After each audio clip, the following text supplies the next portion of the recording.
Green and clean Narayanganj কর্মসূচির আওতায় একটি বৃক্ষরোপণ অনুষ্ঠানের উদ্বোধন।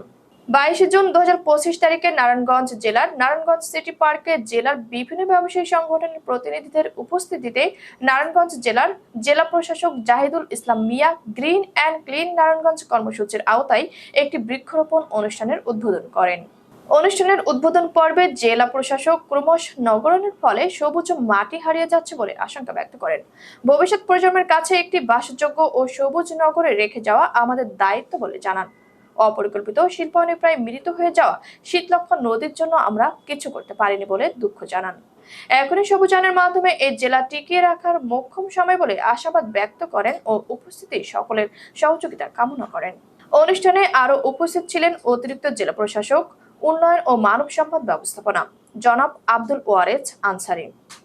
ব্যবসায়ী সমাজের প্রতিনিধিদের মধ্যে উপস্থিত ছিলেন শঙ্কর সাহা, নিতাইগঞ্জ পাইকারি ও খুচরা ব্যবসায়ী সমিতি, ওয়াজেদ আলী বাবুল, আহ্বায়ক সম্মিলিত ব্যবসায়ী সমিতি নিতাইগঞ্জ, হারুনুর রশিদ বাবুল, সভাপতি নারায়ণগঞ্জ পাইকারি ও খুচরা ব্যবসায়ী সমিতি, শরফুদ্দিন আহমেদ, নারায়ণগঞ্জ জেলা ডাল ও মাল ব্যবসায়ী সমিতি, শফিকুল ইসলাম লিটন, সাধারণ সম্পাদক নারায়ণগঞ্জ জেলা চাল ব্যবসায়ী সমিতি, সুমন আহমেদ, আহ্বায়ক নারায়ণগঞ্জ জেলা ট্রাক শ্রমিক ইউনিয়ন, তমিজউদ্দিন, সাধারণ সম্পাদক নিতাইগঞ্জ পাইকারি ও খুচরা ব্যবসায়ী সমিতি, তাজুল ইসলাম শামীম, সদস্য সচিব নারায়ণগঞ্জ জেলা ট্রাক শ্রমিক ইউনিয়ন, আব্দুল রহমান, সভাপতি ডালপট্টি লোড আনলোড শ্রমিক ইউনিয়ন।